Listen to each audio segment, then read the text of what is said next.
우리가 지금 십계명을 보고 있는데요. 십계명의 배경의 중요한 말씀은 나를 사랑하고, 하나님께서 말씀하시기를 나를 사랑하고 내 계명을 지키는 자에게는 자자손손 천대까지 하나님께서 은혜를 베푸신다, 복을 베푸신다는 말씀입니다. 그래서 오늘도 여러분 이 한 시간 하나님께 자자손손 복을 주려고 예비하신 하나님께 기도하는 마음으로, 첫째는 1대 후손이고 두 번째는 2대 후손이 되겠는데, 우리의 후손, 자녀들을 위해서 축복하는 하나님께 자녀에게 복을 주옵소서.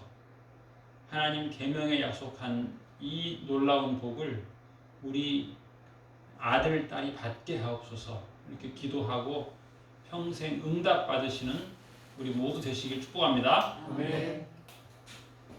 기독교의 이제 두 가지 기둥이라고 한다면 십계명하고 주기도문이에요. 세 가지 기둥이 있다면 십계명, 주기도문, 사도신경이에요. 그래서 여러분이 가지고 계신 성경 그 맨 첫 페이지, 끝 페이지를 보면 주기도문, 사도신경, 십계명 그렇게 돼 있죠. 이게 참 우리에게 주신 하나님의 축복이에요.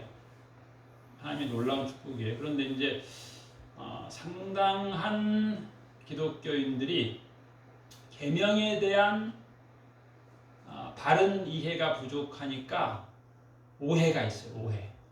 부담스러워하는 거예요. 그래서 예를 들면 제가 과거에 이제 제가 부목사로 있을 때는 예배 시간에 사도신경만 우리가 이렇게 하는 게 아니고 십계명을 다 했어요. 저도 처음 놀랐어요. 제가 이제 군대 교회에 있다가 처음 부목사로 갔는데 그걸 다 하더라고. 그래서 제가 느낌이 이거 좀 부담된다. 어떻게 예배 시간에 이 십계명을 다 이렇게 큰 소리로 모든 성도가 교독문 교독하듯이 이렇게 하느냐, 그런 느낌을 받은 적이 있는데, 목사인데도 그랬죠. 목사인데 제가 이제 군목으로 공군 군목으로 한 5년 몇 개월 하고 전역한 이후에 간 교회에서 그런 느낌을 받았으니 이 평신도들도 그런 느낌 받지 않을까. 아마 여러분도 우리 다음 주부터 주보에다가 십계명 해가지고 다 외우도록 하겠습니다. 부담스러울 수 있어요. 사도신경 외우기도 힘든데 십계명까지 외워야 되냐? 십계명 안 외우는 데 없나? 이런 느낌이 있지 않을까 생각해 봅니다. 그래서 십계명이 참 좋은 건데, 그러니까 이제 우리 신호등이 내 생명을 보호하는데 필요한 건데 신호등이 원망스러울 때가 있는 것처럼 하나님의 말씀, 하나님의 계명도 내 축복을 보호해주는, 그러니까 우리 지난번에 얘기했지만 어떤 사람은 계명에 대해서 불만이 많아요. 뭐 살인하지 말라, 뭐 간음하지 말라, 뭐 이렇게 말라 그러냐, 기분 나쁘다, 그런 사람이 있는데 그게 이제 보호하는 거예요. 그렇기 때문에 내가 어제 안 죽은 거야. 만약에 살인을 해라, 그러면 내가 어제 실수로 넘어져가지고 내 머리가 상대방의 눈을 쳤는데 그 사람이 화가 나가지고 살인해도 된다 그랬으니까 칼로 팍 찔러봤으면 우리 죽어서 못 오는 거예요. 그러니까 이 살인하지 말라는 게 얼마나 하나님의 사랑인지를 우리가 잘 모르는 거예요. 하나님이 우리를 사랑하신 거예요. 네? 힘이 세면 간음 뭐 폭행해도 좋다라고 한다면 뭐 우리 딸들이 보호 받을 수 없어요. 이 계명으로 인해서 우리가 보호받는 거예요. 또 설사 살인을 한다, 화가 나 살인했다, 그러면 또 그것도 참 그렇죠. 네, 참아야 된다. 살인하지 말라 그랬으니까 내가 화가 나서, 어떤 분은 그런 얘기도 해요. 미국에는 이제 각 집에 한 집마다 권총이 두 개씩 있다고 합니다. 그래서 미국 사람들은 우리나라 말하면 전철 탈 때도 예의를 지킨다는 거예요. 왜냐? 무례하게 행하면 쏜다는 거예요.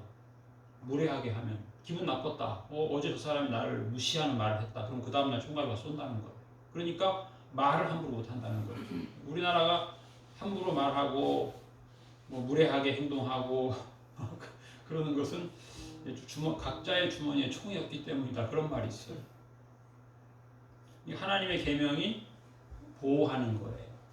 참 축복된 거예요. 제가 만화를 봤는데 아주 웃기는 말도 안 되는 만화인데 그게 뭐냐면 제목이 코로나 극복 비결. 제목 그런 내용이 뭐냐? 백신이다. 검정 고무신 신지 말고 하얀 고무신 신어야 된다.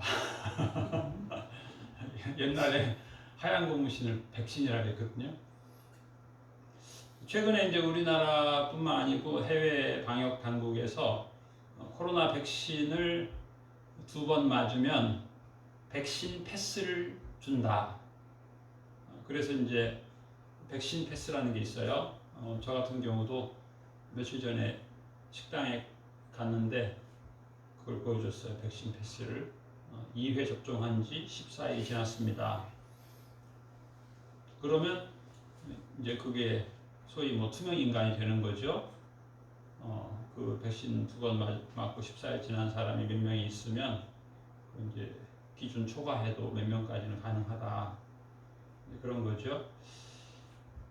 이제 이 사람은 이제 방역 규제, 예를 들어서 뭐 식당에서 밥 먹을 때, 뭐 점심 때 뭐 4명 먹으라 그러면 백신 패스가 있으면 6명 먹어도 되고 뭐 8명 먹어도 되고 이런 건데, 이제 패스, 백신 패스 하면 무슨 생각이 나요? 저 같은 경우는 출애굽기에 패스 오버라는 게 있어요. 패스 오버. 6월절이에요. 재앙이 온 땅을 덮을 때, 다 죽을 때 패스 오버. 6월절 어린 양의 피를 문설주에 바른 자는 패스 오버 한다. 패스하는 거예요. 이상한 거는 이제 하나님 그랬어요. 6월절 어린 양의 피를 문설주에 바르는데 출생한 지 1년 된 양이나 염소를 잡아서 그 피를 문설주에 바르고 그 고기를 숯불에 구워서 먹어라 그랬어요.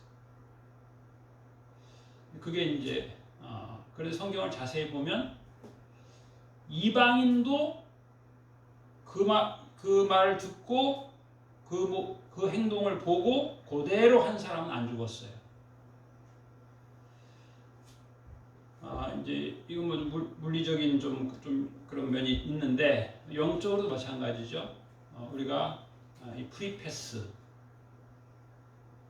뭐 공항 같은 경우는 뭐 외교관에게는 뭐 프리패스를 준다, 뭐 그런 말도 있는데 이 세상은 어떻게 보면 다양한 재앙이 있어요. 재앙 중에 하나는 뭐냐면 하나님의 진리는 거부하고 사탄의 유혹이나 세상의 유혹, 세상의 풍조는 받아들이고, 이것도 어떻게 보면 재앙이에요. 70이 넘은 분들이 모이면 그런 말 한대요. 노인정 얘기라고 볼 수도 있죠. 이 세상에서 제일 좋은 차가 뭐냐? 근데 이제 여긴 다 젊으니까 잘 모르시는데 아들이 사준 차가 제일 좋은 차래요. 아들이 사준 차. 모르겠어요. 자녀들은 어떻게 생각하는지, 부모가 사준 차가 제일 좋은 차라는지 제가 그건 안 물어봤는데 거기에는 많은 의미가 달려 있겠죠. 그리고 심지어 아들이 너무 좋은 차를 사줘가지고 이건 민망해서 못하겠다. 그런 사람도 있다 그래요. 너무 고급을 사줘가지고 이건 아니다. 내 신분에 안 맞다. 그리고 요즘에는 뭐 그런 경우인데 옛날에는 뭐 아들이 골드 카드를 줘가지고 그 노인들한테 밥 먹을 일, 식당 갈 일 있으면 꼭 아버지가 밥값 내세요. 그 아들이 효성스러운 거죠. 그 아들이 아들이 꼭 돈을 많이 번다고 해서 다 그런 건 아니죠. 효심이 있어야 가능하죠. 제 선배 목사님이 참 훌륭한 분인데 이렇게 청년들을 모아놓고 이제 예배를 드리고 그런 기도를 이제 통성 기도를 시켰다 그래요. 오늘은 그렇게 기도합시다. 조금 그 울먹울먹하면서 하나님, 우리 그러니까 20대 청년들한테 시킨 거예요. 20대 후반 청년들한테 기도할 때 어떻게 기도하냐면, 하나님, 우리 부모님이 노후에 제 덕을 보게 해주세요. 이렇게. 청년들이 막 울면서 기도하더라고요. 울면서. 요즘 사실 효성스럽고 똑똑한 청년들도 20대 후반이지만 취직을 못한 청년이 많아요. 부모 덕으로 사는 거죠. 그러니까 그 마음에 아픔이 있는 거예요. 우리 세대에는 20살만 되면 다 무슨 일이든 해도 다 돈을 벌고 살았는데 요즘은 그렇지가 못한 세상이에요. 그래서 그렇게 하니까 청년들이 눈물 흘리면서 기도하더라는 거예요. 우리 부모님 노후에 제 덕을 보게 해주세요. 이렇게. 물론 이제 자녀는 부모 덕을 봐야 되죠. 그런데 사실 여러분이 잘 모르지만 이렇게 제가 주변에 살펴보면 저쪽 봉담 쪽에 아동센터가 있는데 제 친구가 거기 이제 아이들 돌보고 있는데 17명이 다문화 자녀예요. 17명이 9명이 아버지가 없어요. 그래서 하루는 그 초등학생이 그러더라는 거예요. 원장님, 원장님한테 아빠라고 불러도 돼요? 그래서 왜? 그랬더니 아빠가 없어서 한번 부르고 싶어요. 그러니까 부모의 덕을 봐야 되는데 못 보는 거예요. 없으니까.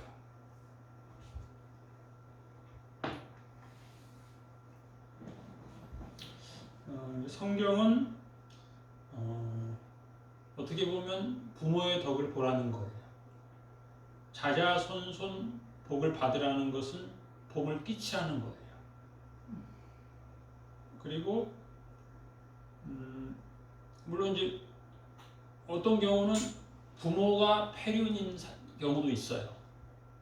부모가 서로 칼부림하고 서로 그래서 서로 찌르고 죽고, 그래서 어린 아이가 부모가 없는 거예요. 부모 덕을 볼 수가 없어요. 그렇게 심한 경우가 있어요. 우리는 잘 못 봐서 그런데 그런 경우가 가까운 데 있어요. 그러니까 자식이 복 받도록 부모가 도와줘야 돼요. 자식이 하나님의 복을 받도록 부모가 도와줘야 돼요. 성경 말씀에 보면은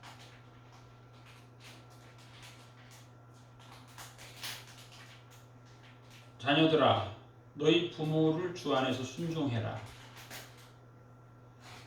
이것이 옳으니라. 내 아버지와 어머니를 공경하라. 이것이 약속이 있는 첫 계명이니 이는 내가 잘되고 땅에서 장수하리라. 또 아비들아, 너희 자녀를 노엽게 하지 말고 오직 주의 교양과 훈계로 양육하라. 그러니까 부모들이 자녀를 노엽게 하는 경우도 많아요. 옛날 얘기만 자꾸 하는 거죠. 야, 옛날에는 이랬다 이랬다. 그리고 자녀들이 힘든 거예요. 오직 주의 교양과 훈계로 양육하라. 이게 이제 복받는 비결인데 이게 우리가 약하죠. 오직 주의 교양이 아니에요. 내가 20살 때는 내가 막노동판에서 살았다 이런 얘기를 자꾸 해서 자녀들 힘들게 하는 거죠. 주의 교양과 훈계로 양육하지 못하고. 생각해 보세요. 며칠 전에 우리 집사님이 제 아내한테 그런 얘기 했다고. 자기는 시부모가 없이 그동안 결혼 생활을 쭉 해와가지고 참 사모님 부럽다. 시부모님이 계시다는 게 참 부럽다.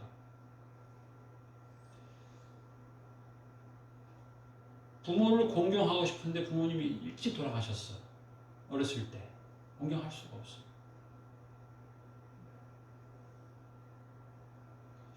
부모님이 살아야 효도하는 거예요. 부모님이, 물론 부모님이 뭐 빨리 죽고 싶어 죽은 건 아니지만 부모님이 살아 계셔야 자녀가 효도하고 싶을 때 효도할 수 있어요. 그런데 부모가 청소년기에 돌아가시면 자녀가 제대로 효도하고 싶어도 할 수 없어요. 그런가 하면 부모보다 먼저 자녀가 사망한 경우도 상당히 있어요. 상당히 있어요. 여러분, 과거에는 우리나라 군인들이 월남전에 가서 많이 죽었어요. 사고로 사망 많이 했어요. 순직을 많이 했어요.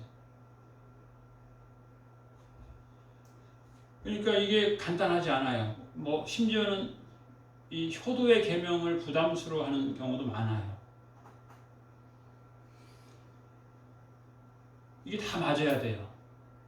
내가 효도할 수 있는 나이가 됐을 때 부모님이 살아계신다는 게 이게 축복이에요. 그렇지 않은 경우 참 많습니다. 저희 아버지 같은 경우는 저희 할아버지가 49세 때 돌아가셨어요. 그러니까 제 친구 중에 손주를 셋을 본 친구가 있는데 며칠 전에 이제 제 친구하고 제 친구 사모가 저를 점심을 차려줘서 먹는데 그 사모가 그래, 목사님 우리 셋째 손주 본 거 아세요? 하면서 자기 남편 보고 말씀드렸어? 그러니까 아 못했어. 그 목사님 아직 하나도 못 봤는데 내가 어떻게 셋 봤다고 말해. 그리고 그 며칠 또 한 주 전에 우리 큰아들 만났어요. 그 제 친구가 은서가 진도 빨리 빼라. 손주 봐야지. 내가 그래요. 손주 자랑 하고 싶은데 그 목사님 손주가 없어서 손주 자랑 못 한다고. 그래서 부모도 죽지 않아야 돼요. 부모도 살아야 돼요. 부모도 잘 살아야 돼요. 그래야 효도받을 수 있어요. 그런 책이 있어요. 책 제목이 뭐냐면 하나님 제 덕 보세요. 지금 이 책이 제가 지금까지 쭉 얘기한 그 내용이에요. 그 청년들한테 요즘 청년들이 힘드니까 열심히 해라 그렇게 다 못해요. 처음에는 기도해야 돼요. 하나님 우리 부모님이 노후에 제덕 보게 해주세요. 효도죠, 효도. 제가 좀 효도하게 해주세요. 간단한 내용이지만 제가 먼저 죽지 않아야 돼요. 그렇죠? 부모도 빨리 돌아가시지 않아야 돼요. 기본적으로. 잘 살아야 돼요. 둘 다 잘 살아야 돼요. 아무리 자녀가 뭐 대기업 오너가 되더라도 그 전에 부모가 돌아가시면 쉽지 않아요. 부모가 제덕 보기를 위해서 기도할 필요가 있는 것 같아요. 물론 이제 한 30년 부모 덕을 보지요. 이제는 부모에게 효도하고 싶다는 그 뜻이죠. 하나님 우리 부모님이 노후에 제덕 보게 해주세요. 이거는 우리가 해야 될 기도인 것 같아요. 필요한 기도죠. 하나님이 약속한 거예요. 효도하면 그 보고 주겠다는 거예요. 둘 다 장수하게 하겠다는 거예요. 둘 다 복받게 하겠다는 거예요. 둘 다 서로 사랑하게 하는 거예요. 사랑. 근데 이제 오늘 우리가 4계명, 5계명을 지금 연결지어서 하고 있는데 이제 4계명은 이 계명은 다 연결돼 있어요. 다 이게 천대까지 은혜를 베푸는 비결인데 이걸 우리가 즐거워해야 돼요. 하나님께서 계명을 즐거워하면 복을 준다 그랬어요. 이걸 부담스러워하면 복 못 받는 거예요. 이제 4계명은 우리가 흔히 이제 안식일 계명이라고 생각하는데 그 첫 번째 구절에 뭐라고 되어 있냐면 엿새 동안 힘써 너의 모든 일을 행하라 그렇게 되어 있어요. 근데 이제 우리 일반적으로는 그냥 간단하게 그냥 주일날 놀지 말고 교회 가래. 놀고 싶은데 부담돼. 그런 사람도 있어요. 그런데 중요한 거 그 엿새 동안이 중요해요. 그래서 이제 교회 다닌 청년 중에서도 이제 그 수박 겉핥기로 이렇게 계명을 이해하고 오해하고 그런 사람 많아요. 그래서 엿새 동안 대충 살다가 주일날이니까 또 놀아야 돼. 이런 오해들. 성경은 그렇지 않아요. 엿새 동안 힘써. 성경에 보면은 모든 게 그래요. 우리가 오늘 봤잖아요. 마음을 다하고 목숨을 다하고 힘을 다하여 하나님을 사랑하는 거고 또 마찬가지예요. 이웃도 마찬가지예요. 이웃 사랑도 마찬가지예요. 이웃 중에 가장 가까운 게 가족이잖아요. 가족. 가족을 사랑하는데 대충이 아니에요. 그래서 우리 성경에는 이제 이 교리라고 하는 게 있어요. 예수님께서 이 악하고 게으른 종아 그랬어요. 그런데 아니 그 사람은 어떻게 보면 잘못한 게 없어요. 한 달란트가 요즘 말로 뭐 1억 원이다 그러면 1억을 받아가지고 하나도 안 쓰고 고스란히 남겼으니까 요즘에 사업을 새로 시작한 사람 얘기 들어보세요. 1억 가지고 시작했는데 6개월 지나니까 어떻게 됐냐 물어보면 상당수가 약 70%는 그걸 까먹었다고 그래요. 월세 내고 뭐 했는데 손님이 안 와가지고 이런 요식업 같은 경우도 그런 경우 참 많아요. 그런데 그렇게 까먹은 게 아니에요. 고스란히 1억을 1년 후에 돌려드렸어요. 그런데 뭐라 그랬어요? 악하고 게으른 종이라 그랬어요. 그러니까 이건 그렇지 게으른 건 이해가 돼. 근데 악하진 않잖아요. 그렇죠? 게으르다 뿐이 이렇게 악한 거예요. 악한 거라 하면 뭐 살인을 했다거나 간음했다거나 그게 악한 거지 계명 어긴 거 아니잖아요. 그런데 악하고 게으른 종아 그래요. 그래서 우리 이제 기독교에는 이제 이 성경을 요약한 교리라고 하는 게 있어요. 죄가 뭐냐? 죄가 뭐냐? 살인, 간음, 죄 같은 등급의 죄가 뭐냐면 나태의 죄, 나태가 죄예요. 근데 나태가 보통 죄가 아니고 악한 죄예요. 그러니까 게으른 것은 내가 주변 사람에게 해를 안 끼쳤다라고 생각을 하는데 그렇지 않아요. 해를 끼친 거예요. 내가 땀을 안 흘린 만큼 다른 사람이 땀을 더 흘리게 한 거예요. 그래서 안식이라고 하는 것과 이게 밀접해요. 안식이 뭐냐? 또 그런 분 있더라고요. 제 친구 중에 하나는 퇴근을 하고 집에 가서 잠을 자면 불면증으로 고생한대요. 그래서 퇴근하고 저녁 먹고 꼭 2시간 이상을 걸어야 된대. 그래야 불면증으로 고생을 안 한대요. 숙면을 취할 수 있다는 거예요. 의미가 있어요. 그러니까 안식은 누가 취하는 거예요? 엿새 동안 힘써 너희의 모든 일을 한 사람이 제대로 안식을 취하는 거예요. 예를 들면 뭐 낮에도 낮잠 자고 그런 사람은 밤에 불면증으로 고생하는 거예요. 낮에는 땀 흘려 일을 해야 되는 거예요. 그러면 밤에 그냥 머리만 대면 잠이 오는 거죠. 그게 안식이에요. 그런데 낮에 게으르게 살면 밤에 불면증으로 고생하는 거예요. 낮에는 땀 흘려 일을 해야 돼요. 낮에는 땀을 흘려야 숙면을 취할 수 있는 거예요. 땀을 꼭 흘려야 돼요. 성경에서는 땀 흘려라. 하나님께서 땀을 흘려라. 땀을 흘리고 먹어라 그랬거든요. 창세기 3장 8절에 보면 하나님이 동산을 거니시는 여호와의 모습이 나와 있고 그 동산에 거니시는 여호와의 음성을 듣고 그런 표현이 있어요.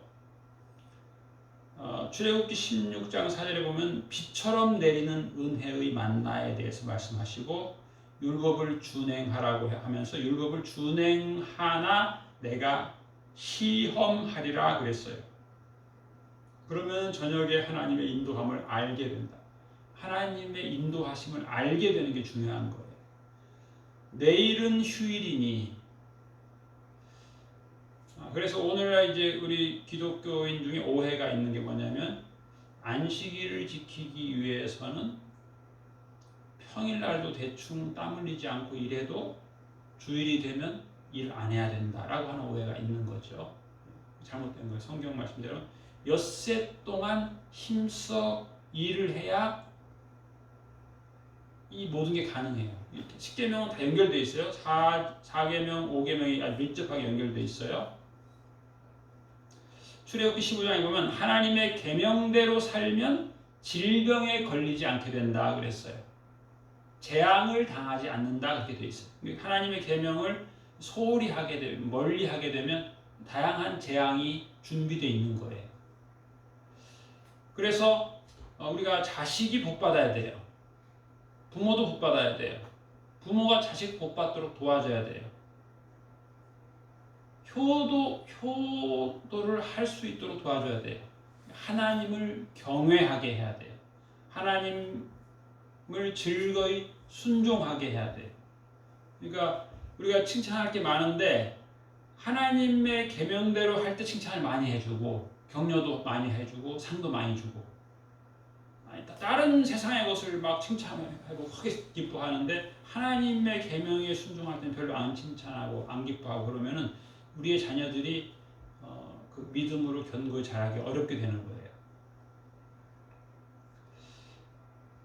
거예요. 계명 중에 또 말라기 3장 7절 말씀 보면 만군의 여호와가 이르노라 너희 조상들의 날로부터 너희가 나의 규례를 떠나 지키지 아니하였도다. 그런즉 내게로 돌아오라. 그리하면 나도 너희에게로 돌아가리라 하였더니 너희가 이르기를 우리가 어떻게 하여야 돌아가리까 하는도다. 사람이 어찌 하나님의 것을 도둑질하겠느냐. 그러나 우리가 어떻게 주의 것을 도둑질하고도 말하기를 우리가 어떻게 주의 것을 도둑질하였나이까 하는도다. 이는 곧 11조와 봉헌물이라. 너희 곧 온 나라가 나의 것을 도둑질하였으므로 너희가 저주를 받았느니라. 그래서 이제 이 말씀을 보게 되면 만군의 여호와가 이르노라 너희의 온전한 11조를 창고에 들여 나의 창고에 양식이 있게 하고 나의 집에 양식이 있게 하고 그것으로 나를 시험하여 내가 하늘 문을 열고 너희에게 복을 쌓을 곳이 없도록 붙지 아니하나 보라. 만군의 여호와가 이르노라 내가 너희를 위하여 메뚜기를 금하여 너희 토지 소산을 먹어 없애지 못하게 하며 너희 밭의 포도나무 열매가 기한 전에 떨어지지 않게 하리니 너희 땅이 아름다워짐으로 모든 이방인들이 너희를 복되다 하리라. 만군의 여호와의 말이니라. 여호와가 이르노라 너희가 완악한 말로 나를 대적하고도 이르기를 우리가 무슨 말로 주를 대적하였나이까 하는도다. 이제 사람들의 변명이 많죠. 우리의 자녀들에게 우리가 이 계명을 즐거워하게, 부모가 이 계명을 즐거워한다는 것을 보여줄 필요가 있는 것이죠. 그래서 이 효가 계승이 되고 은혜가 계승이 되고 서로 믿음의 덕을 보는, 계명의 덕을 보는, 부모는 계명을 즐거워하고 하나님을 순종하고 하나님을 사랑하는 모범을 보이기를 위해서 기도해야 되겠고 또 자녀들도 마찬가지죠. 그렇게 우리가 기도해야 되겠습니다. 한 주간 살아갈 때 이 하나님의 계명을 내가 즐거워하고 내가 기뻐하고 내가 준행하고 하나님이 준행하는지 안 하는지 시험한다고 했는데 그 시험에 내가 합격하고 그것이 바로 우리 자녀들에게 이 복된 계명이 계승이 되고 부모는 자녀 덕 보고 자녀는 부모 덕 보고 또 하나님 제 덕 보세요. 하나님이 기뻐하는 일을 제가 하게 해주세요. 그런 뜻이잖아요. 그렇죠? 하나님 제가 엿새 동안 힘써 일하고 땀 흘려 애써서 힘을 다해 일하고 또 주의 날을 기다리고 온전히 거룩하게 지키고 나의 삶이 거룩해져서 하나님이 기뻐하는 세계 만방의 복음을 전하는데 제가 선교 헌금도 많이 하게 해주세요. 기도한다면 하나님께서 복의 복을 부으시겠지요. 이 복을 우리가 잘 하나님 앞에서 누리고 자녀들에게 계승하는 천대까지 하나님의 은혜를 누리는 행복이 풍성한 우리 모두 되시길 축복합니다. 네. 기도하겠습니다. 하나님 아버지, 예수님께서 안식일은 선을 행하는 것이라고 우리에게 말씀해 주셨습니다. 우리의 삶이 하나님께서 기뻐하는 선한 마음이 되게 하여 주옵시고 하나님의 모든 말씀을 기뻐하고 순종하는 복된 삶이 되게 하여 주시옵소서. 그래서 하나님의 모든 계명을 즐거워하며 취사 선택하지 않고 모두를 즐거워하며 준행하는 저희들 되게 하여 주시옵시고 복에 복을 받게 하여 주옵시고 복을 계승하게 하여 주옵시고 부모의 믿음의 덕을 자녀가 보게 하여 주옵시고 자녀가 믿음의 복을 받아서 부모님께 덕을 부모님 제덕 보세요. 하나님 제덕 보세요. 이렇게 복된 기도를 하는 우리의 모든 자녀들 되게 하나님 복내려 주시옵소서. 우리의 삶을 이렇게 복되게 인도하실 주님을 찬양하오며 감사드리며 예수님 이름으로 기도하옵나이다. 아멘.